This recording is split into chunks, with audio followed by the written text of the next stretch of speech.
रहा था कि मैं आपसे कह रहा था कि मैं आपके साथ शेयर करूंगा लेकिन नहीं कर पा रहा, क्योंकि जो शेन कैरोल की किताब है उसमें ये चीज़ें काफ़ी अच्छी तरह से दी हुई हैं। दूसरी जो जेम्स हार्टल की किताब है उसमें भी इन्होंने थोड़ा बहुत जिक्र किया है, लेकिन शेन कैरोल ने इन चीज़ों को काफ़ी अच्छे तरीके से डील किया है। तो मैंने कोशिश की है कि उस किताब को देखते हुए ये इस किस्म के जो कॉन्सेप्ट्स हैं, वेक्टर्स हैं, ड्यूअल वेक्टर्स हैं, जिसे हम टेक्निकली वन फॉर्म भी कहते हैं, वो आपको थोड़ा सा बताए जाएं, क्योंकि जो वेक्टर्स वगैरह के कॉन्सेप्ट आपने इससे पहले समझे हुए हैं वो गलत नहीं है, लेकिन वो बहुत ज़्यादा अप्रॉक्सीमेट हैं और वो फ्लैट स्पेसेस के लिए तो ठीक हैं, लेकिन जब हम कर्व्ड स्पेसेस में जाएंगे और वहाँ पर हम ट्रांसफॉर्मेशन वगैरह करेंगे तो वहाँ पे जाके हमें काफ़ी ज़्यादा प्रॉब्लम हमें आ सकती है कि अगर हम वही आइडियाज़ अपने पास रखें। तो आज हम ये देखेंगे कि जो वेक्टर्स के और जो ड्यूअल वेक्टर्स हैं और जब हम वो जो सिंपल ए डॉट बी किया करते थे छोटी क्लासेस में, उनका मतलब क्या है, क्योंकि जो मैं आपसे बार बार कहता रहा हूँ कि जो हम नॉर्मली जो हम मैथमेटिक्स करते हैं उसमें चूँकि मीट्रिक टेंसर जो होता है उसका सिग्नेचर बहुत सिंपल है, यानी कि ये जो यूनिट है उसके जो पूरे 111 चला आ रहा है, तो उस वजह से बहुत सारी चीज़ें हमारी आसान हो जाती हैं। तो हमें ऐसा लगता है कि ये चीज़ें वाक़ई इतनी आसान हैं, लेकिन उनके पीछे बहुत कुछ हो रहा होता है। तो वो हम आज देखेंगे कि बेसिकली ए डॉट बी का मतलब क्या है, और अगर हमारे पास स्पेस फ्लैट ना हो या इवन मिन्काउस्कियन स्पेस टाइप की भी हो, लेकिन नहीं, क्योंकि मिन्काउस्कियन स्पेस थी, क्योंकि फ्लैट स्पेस है तो इतना बड़ा फर्क नहीं पड़ रहा, लेकिन अगर स्पेस फ्लैट ना हो, कर्व हो, तो फिर ए डॉट बी और बी डॉट ए हमेशा सेम नहीं होंगे, ये ख्याल रखिएगा, क्योंकि वहाँ पर वो जो है मीट्रिक टेंसर इन्वॉल्व होता है। तो मीट्रिक टेंसर इन्वॉल्व होने की वजह से चीज़ें चेंज हो सकती हैं, तो वो हमें ज़रा सा देखना पड़ेगा। ओके, देखिए एक बात तो बहुत इम्पोर्टेंट है जो हमें समझनी पड़ेगी कि हम छोटी क्लासेस से ये समझते चले आ रहे हैं कि जैसे कि फॉर एग्जांपल हमारे पास वो है एक फोर्स है, यानी फोर्स वेक्टर है। मैं वन नोट भी खोल लेता हूँ ताकि आपको समझ आ सके कि मैं आपसे क्या बात शेयर करना चाह रहा हूँ। ओके, ये आपको स्क्रीन दिख रहा है मेरा वन नोट का? जी सर। Okay, yes sir. देखिए अगर ये मेरे पास एक फोर्स वेक्टर है, ये सिंपल वेक्टर v, ठीक है। हमें अक्सर जो छोटी क्लासेस में हमारा ख्याल ये आई मीन जो डेवलप हुआ है कि अगर ये वेक्टर को उठा के हम किसी और कोऑर्डिनेट सिस्टम के अंदर लेके जाएं या किसी और रेफरेंस फ्रेम में जो लेके जाएं, तो ये जो वेक्टर v है फॉर एग्जांपल, इसका शायद साइन चेंज हो जाए या इसके जैसे अगर कंपोनेंट चेंज होते हैं, यानी क्योंकि आपको ये बात याद होगी ना कि अगर एक वेक्टर है फॉर एग्जांपल जो किसी कोऑर्डिनेट सिस्टम के अंदर मौजूद है, यहाँ पे जैसे कि ये अगर फॉर एग्जांपल x y और z एक्सिस हो फॉर एग्जांपल, और ये एक वेक्टर r हो, ठीक है, और ये किसी एंगल थीटा के ऊपर ओरिएंटेड हो, तो या तो आप इसके जो वो है हमें कोऑर्डिनेट एक्सिस हैं उनको रोटेट करा दें, या फिर आप इस वेक्टर को ही जो रोटेट करा दें फॉर एग्जांपल, तो उसके कंपोनेंट चेंज हो जाते हैं। तो उससे हमारे ऊपर ये इम्प्रेशन पड़ रहा होता है, और जो कि एक हद तक दुरुस्त भी है कि शायद वेक्टर्स भी चेंज हो रहे हैं। लेकिन जो चीज़ हमें समझनी चाहिए और जो स्पेशल रिलेटिविटी या जनरल रिलेटिविटी हमें समझाती हैं वो ये है कि देखिए फिजिकल लॉज जो हैं वो जो हमारा ऑब्जर्वर है, या जो जिसे हम कहते हैं, अगर हम स्पेशल रिलेटिविटी की बात करें, इनिशियल ऑब्जर्वर है, तो उसके ऊपर डिपेंड नहीं करने चाहिए। मिसाल के तौर पे अगर v स्टैंड करती है किसी वेलोसिटी को, ठीक है, तो ये वेलोसिटी, या अगर फर्ज करें हमारे पास मोमेंटम है p, राइट, या अगर फोर्स का एक वेक्टर है हमारे पास f, ठीक है, तो ये फिजिकल एंटिटीज हैं, तो फिजिकल एंटिटीज जो हैं वो ऑब्जर्वर डिपेंडेंट नहीं होनी चाहिए, ठीक है। जो कि मतलब ऐसा ना हो कि वो एक रेफरेंस फ्रेम में कुछ और हो और दूसरे रेफरेंस फ्रेम में वो कुछ और हो। तो जो चीज़ समझने वाली है वो ये कि ये रेफरेंस डिपेंडेंट चीज़ें जो होती हैं वो बेसिकली कंपोनेंट्स होते हैं, वेक्टर इटसेल्फ नहीं होते, ठीक है ना। एक तो वेक्टर खुद एक चीज़ है, जैसे वी एक वेक्टर है, ठीक है। लेकिन जो उसके कंपोनेंट्स हैं, मिसाल के तौर पे हमें मालूम है कि वी वेक्टर जो है वो ऐसे लिखा जा सकता है V X I plus V Y J plus V Z K, ठीक है। तो जो चीज़ समझने वाली है वो ये कि ये जो कंपोनेंट हैं V X V Y V Z, ठीक है, ये चेंज हो सकते हैं किसी भी रेफरेंस फ्रेम में। मिसाल के तौर पे आपने अगर एक कोऑर्डिनेट सिस्टम इसको जो है मैं रेक्टेंगुलर कोऑर्डिनेट सिस्टम में लिखा तो ये ऐसे होंगे, लेकिन आप इसको स्फेरिकल कोऑर्डिनेट में लिखें तो ये डिफरेंट हो जाएंगे, और अगर आप इसको सिलेंड्रिकल कोऑर्डिनेट में लिखें तो ये डिफरेंट हो जाएंगे। तो वो जो डिफरेंट होना है वो उनके कंपोनेंट का है, ठीक है। कंपोनेंट डिफरेंट हो रहे हैं, लेकिन जो वेक्टर इटसेल्फ वी है वो चेंज नहीं हो रहा है, ठीक है। जो हमें बात हमें ज़रूरी तौर पे समझनी है, ठीक। एक मिनट रुकिएगा, मुझे एक लैपटॉप पे साइन करना पड़ रहा है,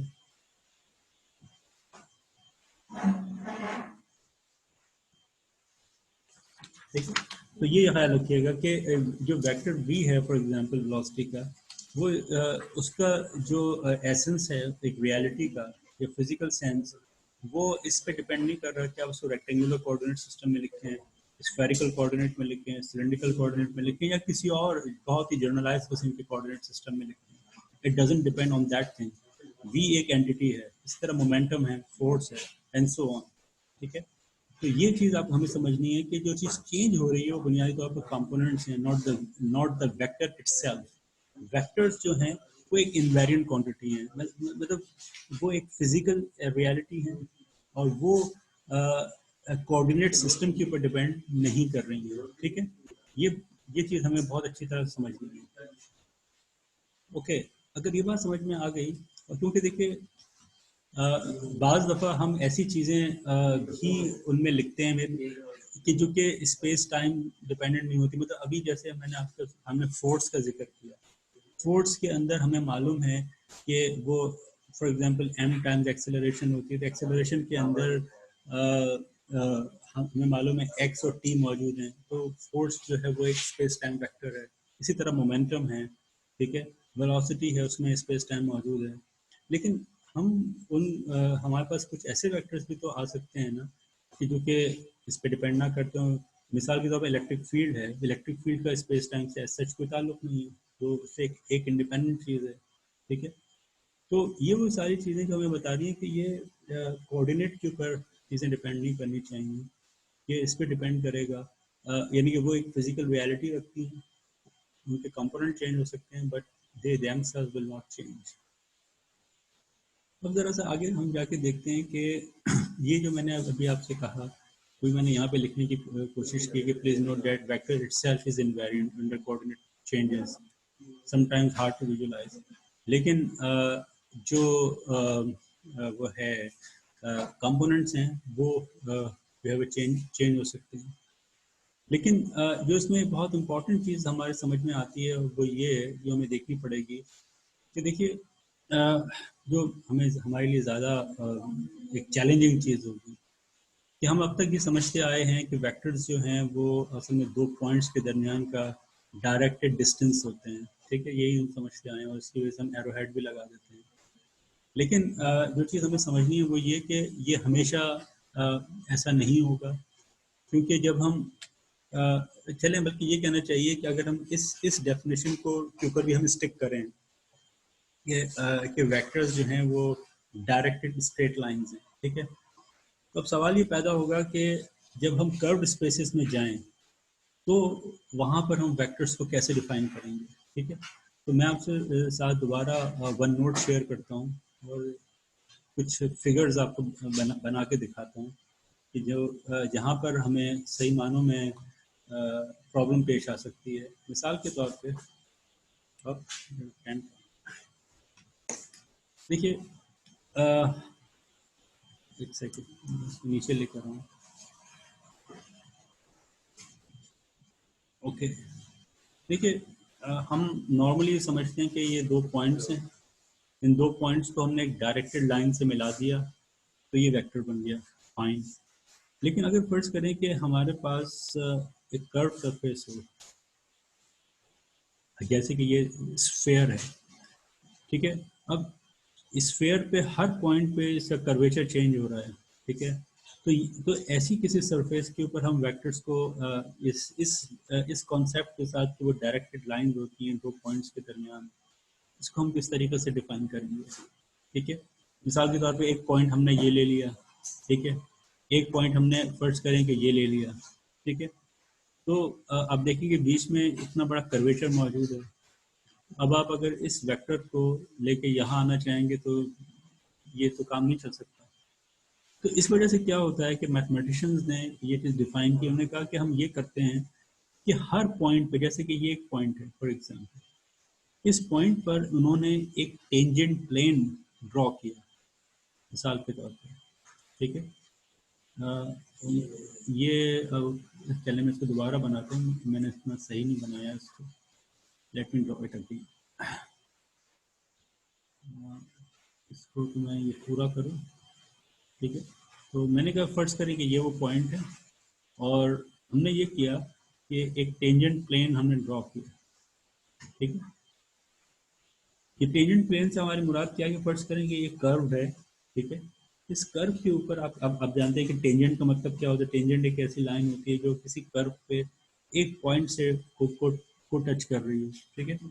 अगर लाइन के बजाय हम एक प्लेन पूरा रख दें, राइट, जैसे कि फर्ज करें कि आपके पास एक बॉल हो, उस बॉल के ऊपर आप अगर अपनी किताब रख दें, बुक रख दें, तो वो बुक जो होगी वो किसी एक पॉइंट पर उस बॉल को टच कर रही होगी, तो वो जो आपकी किताब है वो एक किस्म का हमें ये जो होता है टेंजेंट प्लेन का काम कर रही होगी, ठीक है।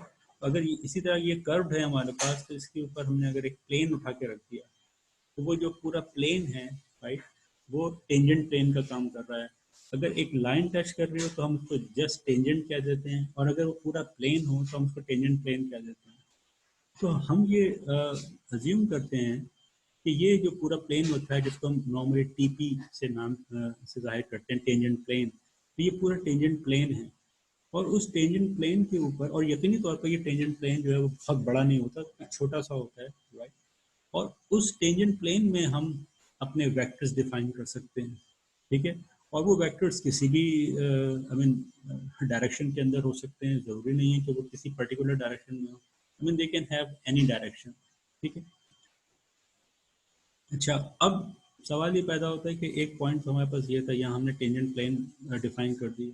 अब अगर हम इस वेक्टर को उठा के यहाँ लेकर आना चाह रहे हैं, ठीक है, तो यहाँ पर एक अलग हमारे पास टेंजेंट प्लेन होगा, ठीक है।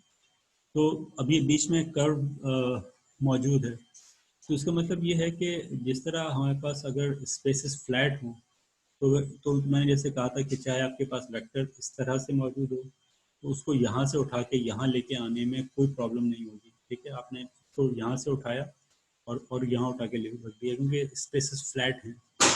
लेकिन ऐसी सूरत हाल में कि जैसे कि यहाँ मैंने आपको दिखाया कि एक पॉइंट इधर है, दूसरा इधर है, आप अगर इस वेक्टर को जो आपके पास यहाँ लिखा हुआ है, आप यहाँ लाना चाहें तो ये बहुत मुश्किल है कि कैसे हम इस वेक्टर को उठा के यहाँ पे लेके आ सकते हैं, ठीक है।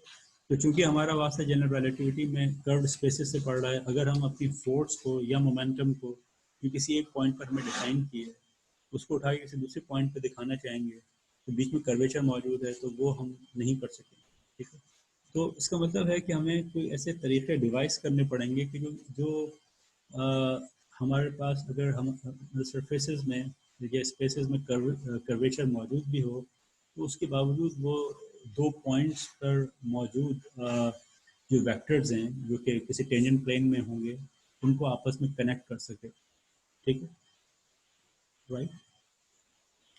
तो इसका मतलब है कि हमारे पास वेक्टर्स के ट्रांसफॉर्मेशन रूल्स बहुत क्लियर होने चाहिए कि जब हम इन वेक्टर्स को उठा के इस जगह से इस जगह पे लेकर आए तो वो वेक्टर्स ट्रांसफॉर्म कैसे हों। और ये बात हम कह चुके हैं कि वेक्टर्स जो होंगे वो इटसेल्फ इनवेरिएंट हैं, सिर्फ उनके कंपोनेंट चेंज होते हैं, वो खुद चेंज नहीं होते। इसका मतलब है कि हमें इनके रूल्स बनाने पे काफ़ी काम करना पड़ेगा कि हम इनके ट्रांसफॉर्मेशन रूल्स बहुत क्लियरली बनाएं ताकि हम इस तरह की ट्रांसफॉर्मेशंस कर सकें। ठीक है, तो इस पूरे ये जो दो क्लासेस हैं इसमें हम इस तरह की चीज़ें करने की जो है वो हम कोशिश करेंगे, कोई जर्नलाइज रूल्स बनाएंगे और फिर उनको आगे जाके हम उनको जब हमारा वास्ता कर्व सरफेसेस से पड़ेगा तो हम उनको और ज़्यादा जनरलाइज करेंगे। ठीक है, तो इसका मतलब क्या हुआ कि जो वेक्टर्स होते हैं वो किसी पॉइंट के ऊपर एक किस्म का जो है टेंजेंट होते हैं और वो टेंजेंट प्लेन के अंदर लाई कर रहे होते हैं। तो ये बहुत इम्पोर्टेंट पॉइंट है। तो ये जो मैंने आपके नोट्स दिए हैं उसमें ये जो आपको डॉटेड हिस्सा दिखाई दे रहा है, this is basically the tangent plane. उस टेंजेंट प्लेन के अंदर ये जो वेक्टर्स हैं वो बेसिकली मौजूद हैं। ठीक है, ऑलराइट। तो अब आगे जाके हमें जो सारा काम करना है वो इनके ट्रांसफॉर्मेशन रूल्स बनाने हैं। वो हम पेज नंबर 3 पर जाते हैं और फिर देखते हैं कि इनके ट्रांसफॉर्मेशन रूल्स हम किस तरीके से जो है वो हम ये बनाएंगे। अच्छा, तो देखिए हमारे पास सबसे सिंपलेस्ट जो हम वेक्टर सोच सकते हैं वो ds है। ds क्या है? दो पॉइंट्स के दरमियान का डिस्टेंस। ठीक है, यहाँ से यहाँ तक का जो हम बहुत स्मॉल एलिमेंट अगर हम ले लें so this this will be called as ds। ठीक है, दो पॉइंट्स के दरमियान का डायरेक्टेड डिस्टेंस। डायरेक्टेड डिस्टेंस का मतलब ही वो एक वेक्टर क्वांटिटी है। चूंकि वो ds है तो उसके अंदर जो है वो डिफरेंशियल्स इन्वॉल्व होंगे dx म्यू टाइप के, क्योंकि हम यहाँ पे फोर जो है उसके अंदर काम कर रहे हैं, जो है 4D के अंदर हम काम कर रहे हैं, तो इसलिए हमारे पास जो डिफरेंशियल्स इन्वॉल्व हैं वो dx म्यू टाइप के हैं। ठीक है, ऑलराइट। सो हमें मालूम है कि x म्यू अगर ट्रांसफॉर्म करता है एक्स म्यू प्राइम। अच्छा, ये म्यू प्राइम दरअसल एक एक एक एक डिफरेंट इंडेक्स है। एक तो हमारे पास म्यू है, दूसरा म्यू प्राइम है। तो ये ख्याल रखिएगा, म्यू प्राइम एक वो जो हमारे पास न्यू सिस्टम है और म्यू जो है वो ओल्ड कोऑर्डिनेट का है। अगर एक्स म्यू जाता है एक्स म्यू प्राइम में तो अब हमें मालूम है कि उसका ट्रांसफॉर्मेशन रूल्स क्या है, lambda mu prime mu X mu. ठीक है, तो इसका मतलब है कि जो उसके डिफरेंशियल्स होंगे, ये तो पूरा वेक्टर है, तो अगर इसके डिफरेंशियल ले लें, बहुत स्मॉल लाइन एलिमेंट ले लें, तो D X mu goes to D X mu prime. तो जो ट्रांसफॉर्मेशन रूल्स है उसका वही रहेगा कि lambda mu prime mu X mu, sorry यहाँ पे डी एक्स म्यू आना चाहिए। ठीक है, तो डी यहाँ पे रह गया। ठीक है, अब सवाल ये कि जैसे मैंने कहा कि वेक्टर्स इटसेल्फ इनवेरिएंट है। ठीक है, वो चेंज नहीं हो रहा, लेकिन हमें यहाँ ऐसा लग रहा है कि ये शायद इसके कंपोनेंट चेंज हो रहे हैं। तो अगेन ये इसकी वजह से लग रहा है कि हमने यहाँ पे अभी बात ही कंपोनेंट की है। ठीक है, हम अक्सर ये कह तो रहे होते हैं कि मैंने भी कहा किताबों में लिखा होता है एक्स म्यू लिख दिया। तो ये एक्स म्यू जो है वो बेसिकली हम उसको 4 वेक्टर तो कह देते हैं, लेकिन ये वेक्टर नहीं है, ये कंपोनेंट है, क्योंकि देखिए म्यू लगा हुआ है ना। म्यू लगाने का मतलब है कि इसमें 1 2 3 4 रही है या 0 1 2 3 है। ठीक है, तो हम इस चीज़ को भी आखिर में जाके समझेंगे कि क्या वजह है कि हम बजाय वेक्टर v लिखने के या x लिखने के हम x म्यू क्यों लिख रहे होते हैं। हम इस सवाल का जवाब भी ये देख पाएंगे। तो यहाँ पर आप ये देखें कि जो चीज़ चेंज होती हुई दिख रही है हमें वो बुनियादी तौर पर कंपोनेंट्स हैं, नॉट द वेक्टर इटसेल्फ। ठीक है, अच्छा, but if the component of a vector changes then how come the vector remains invariant? ठीक है, तो जैसे मैंने आपसे कहा कि अगर वेक्टर जो हैं अगर चेंज नहीं होते हैं, मतलब कंपोनेंट चेंज हो रहे हैं, तो फिर वेक्टर सेम कैसे रह सकता है? तो उसका जवाब हम अभी देते हैं।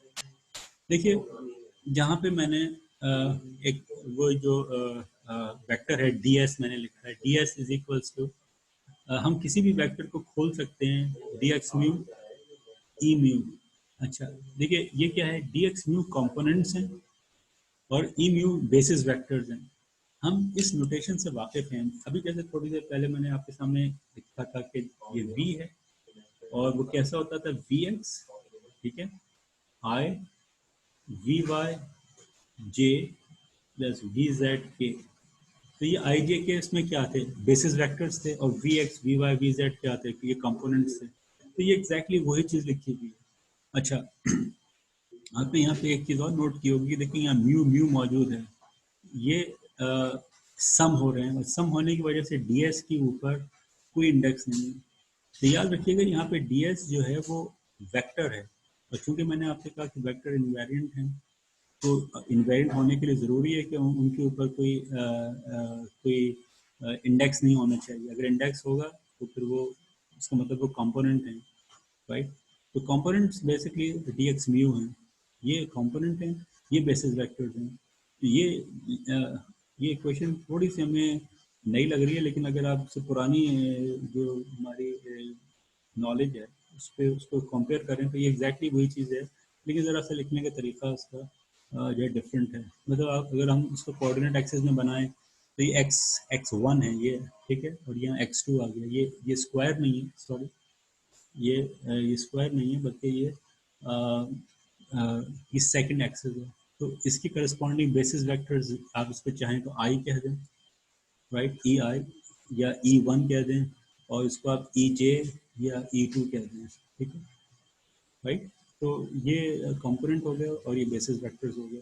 अच्छा, अब सवाल ये है कि DS जो हमारे पास वेक्टर है ये इनवेरिएंट है। अच्छा, DX म्यू के ट्रांसफॉर्मेशन रूल्स हमने अभी थोड़ी देर पहले देखे, ठीक है, ये हमने देखे कि ये हमें बता रहा है कि कैसे कंपोनेंट ट्रांसफॉर्म होते हैं। तो इसका क्या मतलब हुआ, इसका मतलब ये हुआ कि अगर DX म्यू एक ख़ास तरीके से ट्रांसफॉर्म हो रहा है, तो उसका मतलब सिंपल ये है कि जो ई म्यू जो बेसिस वेक्टर्स हैं वो उसके बिल्कुल मुखालिफ ऑपोजिटली ट्रांसफॉर्म होने चाहिए, ताकि वो एक दूसरे के जो इफेक्ट्स हैं उनको कैंसिल आउट करें और DS इटसेल्फ जो है वो इनवेरिएंट रह सके। तो ये बेसिक इसकी ट्रिक है, हम आगे जाके ये ट्रिक बार बार इस्तेमाल करेंगे कि जो कंपोनेंट्स हैं और जो बेसिस वेक्टर्स हैं वो ऑपोजिटली जो है वो इस केस में ट्रांसफॉर्म हो रहे हैं, ठीक है, और वो ऑपोजिटली ट्रांसफॉर्म होने की वजह से DS जो है वो इनवेरिएंट रहेगा, सही है। तो ये हमें समझ में आ गया कि चूंकि हमें पता था कंपोनेंट कैसे ट्रांसफॉर्म होंगे, तो हमने जो बेसिस वेक्टर की ट्रांसफॉर्मेशन है वो हमने गैस कर ली, इस वजह से कि हमें पता है कि DS जो है वो इनवेरिएंट रहना चाहिए, ठीक है। सो अब ज़रा से इसके फर्दर मैथमेटिक्स करते हैं, इसके साथ क्या किया जा सकता है। ओके, सो देखिए DS तो हमने लिखा कि DX म्यू ई म्यू, ठीक है, और एक नए कोऑर्डिनेट सिस्टम में जिसे हम DS प्राइम कह रहे हैं, वहाँ पे ये DX म्यू प्राइम और ई म्यू प्राइम है, जो कि उसूली तौर पे DS के बराबर ही होना चाहिए अगर ये वेक्टर है। तो हमें DX म्यू की ट्रांसफॉर्मेशन रूल मालूम है कि ये lambda mu prime mu DX mu, और अभी फिलहाल हमने इसको E को वैसे ही रहने दिया, ठीक है। तो ये हमें DX म्यू की तो हमें रूल पता चल गया है। और जैसे मैंने आपसे कहा कि अगर हम इसको इनवेरिएंट रखना चाहते हैं, इसका मतलब है कि we are forced to write कि ये जो ई म्यू प्राइम है इसके ट्रांसफॉर्मेशन रूल्स हमें कुछ ऐसे लिखने पड़ेंगे। आप यहाँ पे जो नोट करने वाली चीज़ है वो ये देखिए, यहाँ म्यू प्राइम ऊपर की तरफ है, जब हम बेसिस वेक्टर्स की ट्रांसफॉर्मेशन कर रहे हैं, म्यू प्राइम नीचे की तरफ है। देखेंगे जो मैंने ट्रांसफॉर्मेशन मैट्रिक्स लिखा है, लैम्डा अल्फा म्यू प्राइम ई अल्फा, ठीक है। अभी भी आप देखेंगे जो उसमें फ्री इंडेक्स वो एक ही है, तो वो हमारे पास जो है वो क्या होगा, यहाँ से म्यू सेम रहा और लैम्डा से लैम्डा हो गया। हाँ, क्योंकि DS के ऊपर कोई वो नहीं है, इंडेक्स नहीं है, तो इस वजह से ये पूरी इक्वेशन इंडेक्स फ्री है क्योंकि सारे इंडेक्स जो है वो सम हो रहे हैं। फिर हमने क्या किया, इन दोनों ट्रांसफॉर्मेशन मैट्रिसेस को एक साथ लिख लिया और DX म्यू ई अल्फा को एक साथ लिख लिया, ठीक है। अच्छा, अब यहाँ देखेंगे म्यू प्राइम और म्यू प्राइम जो है ये इसको हम सम करके इस तरह से लिख सकते हैं कैनोनिकल डेल्टा की फॉर्म में, ठीक है ना, यानी कि lambda alpha mu mu prime और गैमा म्यू प्राइम म्यू, ठीक है। तो ये आपस में सम हो गए, तो ये आपके पास डेल्टा अल्फा म्यू आ गया। इसकी मिसाल ऐसे ही है कि जैसे कि आप यूँ कर रहे हो कि ये लैम्डा इनवर्स और ये लैम्डा तो मल्टीप्लाई होने के बाद आपको आइडेंटिटी दे रहे हैं, ठीक है। और यहाँ पे हम ये भी देख सकते हैं कि हमने इससे पहले किया था कि lambda transpose times eta times lambda remains eta, और यहाँ हमें ये याद रहना चाहिए कि लैम्डा ट्रांसपोज जो था वो इसके इन्वर्स के बराबर नहीं था। ठीक है। अब हमें इससे क्या हमने सीखा कि इस पूरी चीज़ को हम इस क्रॉनिकल डेल्टा के साथ हम रिप्लेस कर सकते हैं। तो ये क्रॉनिकल डेल्टा अल्फा म्यू हो गया। ठीक है। और हम अगले उसमें क्या करेंगे, अल्फा को म्यू के बराबर कर देंगे। तो जैसे हमने अल्फा को म्यू के बराबर किया तो ये आता D X mu E mu आ गया, यानी कि डी एस वापस आ गया।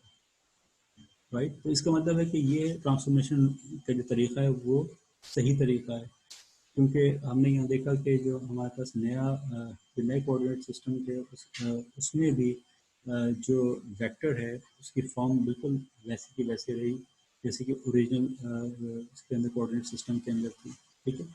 तो जो लेसन हमें क्या मिला, जो जो जो तीन चीज़ें हैं हमें याद रखने वाली हैं कि D S can be written as D X mu in U. ठीक है। एक नए रेफरेंस नए कोऑर्डिनेट सिस्टम में लिखा जा सकता है as D X mu prime E mu prime. ठीक है। जो कि डी एस प्राइम के बराबर होगा, जो कि डी एस के बराबर है। इसमें हमें जो याद रखने वाली चीज़ है वो ये कि जो कंपोनेंट्स हैं they transform as D X mu prime equals to lambda mu prime mu D X mu, और जो बेसिस वेक्टर्स होंगे वो ट्रांसफॉर्म होंगे as a E mu goes to E mu prime, यानी कि ये lambda alpha mu prime alpha. और ये जो ट्रांसफॉर्मेशन मैट्रिसेस हैं वो इस तरीके से लिखे जा सकते हैं। ये मैंने यहाँ पर भी लिख दिया, और मैं आपको याद दिला दूँ, मैंने आगे भी जाके लिखा होगा कि आपको याद है मैंने आपसे कहा था कि ये जो ऊपर जो वेक्टर्स कुछ इस तरह से लिखे जाते हैं कि जिनके ऊपर की तरफ के इंडेक्स लिखा जाता है। जैसे कि आप देखेंगे डी एक्स म्यू लिख रहे हैं ना हम यहाँ पे, तो यहाँ पे इंडेक्स ऊपर की तरफ है, इनको हम कॉन्ट्रावेरिएंट वेक्टर्स कहते हैं। उसकी वजह दरअसल क्या है कि ये कॉन्ट्रावेरिएंट इसलिए कहला रहे हैं कि ये उससे मुखालिफ सूरत में समझें कि ये अपोजिटली ट्रांसफॉर्म हो रहे हैं, कि जैसे कि बेसिस वेक्टर्स ट्रांसफॉर्म होते हैं। That's why we call them as contravariant. Contra means oppositely, contravariant vectors. ये उनकी वजह है कहने की। ठीक है। बाकी इसकी टेक्निकल बहुत सारी लोग वजूहत लिखते हैं। आप अगर नेट पर रिसर्च करें, किताबों में देखें, बहुत टेक्निकल उसमें चले जाते हैं डिटेल्स में, लेकिन बहुत सिंपल जो वजह है वो ये कि कॉन्ट्रा वेरिएंट इस वजह से है कि ये जो जिस तरह से बेसिस वेक्टर्स ट्रांसफॉर्म हो रहे हैं इसको बिल्कुल अपोजिटली हो रहे हैं transform. So that's why we call them as contravariant vectors. ठीक है। तो यही वजह, ये हमने अभी जो सारा काम किया था वो एक समझें डिफरेंशियल या एक जो दो पॉइंट के दरमियान का जो डायरेक्टेड डिस्टेंस का जो वेक्टर था डी एस, उसके लिए किया था। उसमें हमने डिफरेंशियल एलिमेंट ले लिए थे D X mu, but in fact you can generalise it to any arbitrary vector. Let's call them v is equal to v mu e mu. ठीक है। तो अब इसमें v जो है ये एक एनी आर्बिट्रेरी वेक्टर है। ठीक है। अब देखिए मैंने यहाँ पे कोई इंडेक्स नहीं डाला है, इस वजह से कि v जो है वो एक वेक्टर है।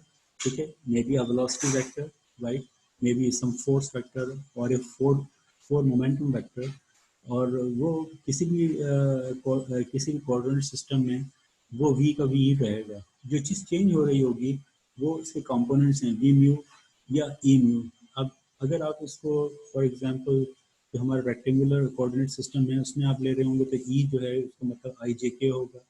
अगर स्फेरिकल कोऑर्डिनेट्स हैं तो वो theta, for example R theta और फाई हो सकते हैं, और अगर सिलेंड्रिकल कोऑर्डिनेट्स हैं तो वो आर थीटा और जेड हो सकते हैं। ठीक है।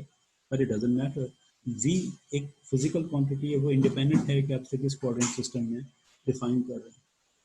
तो again just to remind you again, तो जो उनके ट्रांसफॉर्मेशन रूल्स हैं किसी भी आर्बिट्रेरी वेक्टर के, वो हम इस तरीके से लिख सकते हैं। ठीक है। और वो एग्जैक्टली वही है जो ये हमें थोड़ी देर पहले आपसे बात हुई कि वी म्यू प्राइम इस तरीके से ट्रांसफॉर्म करेगा, और जो बेसिस वेक्टर्स हैं वो इस तरीके से ट्रांसफॉर्म करेंगे, और उनकी जो ट्रांसफॉर्मेशन मैट्रिसेस हैं they should be written something like this, right.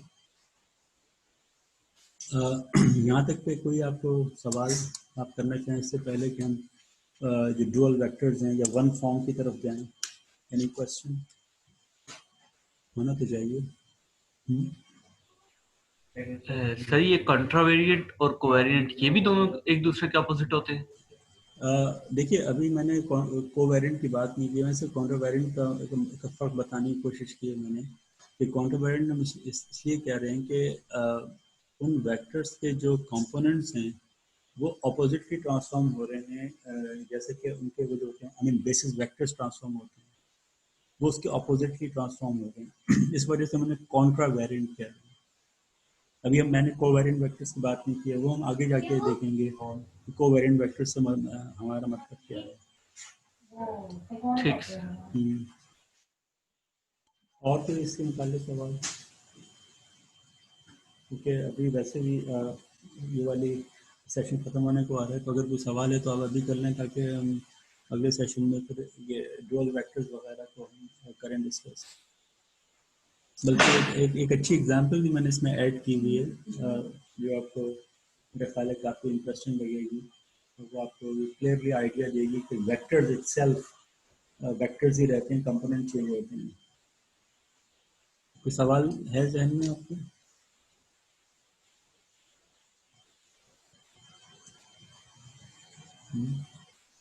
तो देखिए, ये जो एग्जांपल मैंने दी है, मैंने कहा कि फर्स्ट करें कि आपके पास एक 3 वेक्टर है v, और उसको हम देखना चाह रहे हैं 2 कोऑर्डिनेट सिस्टम में।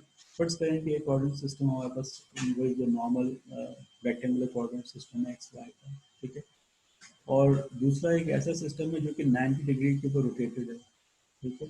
आप अगर सिर्फ इसको जो काउंटर क्लॉकवाइज इस इन ये जो एक्सेस हैं एक्स वाई को अगर आप रोटेट कर दें तो X goes to Y and Y goes to minus X, इस तरह का एक आपके पास रोटेटेड कोऑर्डिनेट सिस्टम बन जाएगा। और उसमें हमने क्या किया कि हमारे पास एक वेक्टर v है जो कि सिर्फ अगर हम जो पहला कोऑर्डिनेट सिस्टम को उठाएं तो उसमें वो एक्स एक्सिस के साथ पैरेलल है। फर्स्ट करें ये वो वेक्टर है जो कि मैंने इसको डिफाइन किया, ठीक है, राइट। तो उस कोऑर्डिनेट सिस्टम में जैसे हम सिंपली आई जे के से जाहिर कर रहे हैं, ठीक है, तो फ्लैट स्पेस है, एक्स एक्स के अलोंग जो बेसिस वेक्टर है वो आई है, और वाई के अलोंग जो बेसिस वेक्टर है वो जे है, ठीक है। तो ऐसी सूरत हाल में जब मैं अगर v को लिखूंगा तो v हमें मालूम है लिखा जा सकता है, basically it should be something like V X I plus V Y J, ठीक है। तो अब चूंकि वी वाई तो जीरो है वाई डायरेक्शन में, तो ये है नहीं, एक्स डायरेक्शन में क्या है वो v है, तो वी आई लिख दो, और ये चीज़ हमारे पास जीरो है, ठीक है। तो ये जो मैंने आपके सामने ये वाली इक्वेशन लिखी है, हम इसको कॉम्पैक्ट फॉर्म में ऐसे भी तो लिख सकते हैं, ई आई करके, ठीक है। तो आप इसको आप अगर एक्सपेंड करेंगे तो ऐसा लिखा जाएगा, और अगर उसको आप कॉम्पैक्ट करेंगे तो ऐसे लिख दिया जाएगा। हम नॉर्मली छोटी क्लासेस में ऐसे लिखने के आदी हैं, लेकिन but you can also right it like this. और इसको अगर आप और ज़्यादा गौर से देखना चाहें तो ये जो ई आई लिखा हुआ है इसको अगर आप एक्सपेंड करें तो ई बेसिकली, क्योंकि ये टू हमारा पास टू इससे पढ़ रहा डायमेंशन से, तो ई वन होगा और ई टू होगा। तो अगर हम इसको मैट्रिक्स रिप्रेजेंटेशन में देखें तो E one which is just I, one zero है क्योंकि एक्स ऊपर होता है और वाई नीचे होता है। इसी तरह E2 जो है वो जो कि जे जो है बेसिस वेक्टर उसको जाहिर कर रहा है, तो 0 1 है, ठीक है। तो ये थोड़ी सी चीज़ें हमारे जहन में रहें तो फिर अच्छा रहेगा। और यहाँ पर मैंने v इसलिए लिख दिया था क्योंकि v1 जो था वो v था, बट v2 हमारे पास 0 था, ठीक है। तो ये इसी ये जो इक्वेशन है इसको हमने फर्दर और ज़्यादा खोल के समझ लिया। तो ये जो मैंने यहाँ इस तरह खोल के लिख दिया, इसको हम इस तरह से भी लिख सकते हैं जो मैंने यहाँ पे लिखा है। तो इसका मतलब ये हुआ कि ये वेक्टर जो है वो बेसिकली क्या है, ये वेक्टर जो v मैंने यहाँ लिखा है, it is nothing but V I. ये ये ये एक हमारे पास स्टेटमेंट है। ये जो वेक्टर है ये दरअसल क्या है, आई डायरेक्शन के साथ पैरेलल है। That's all I know from all this calculation.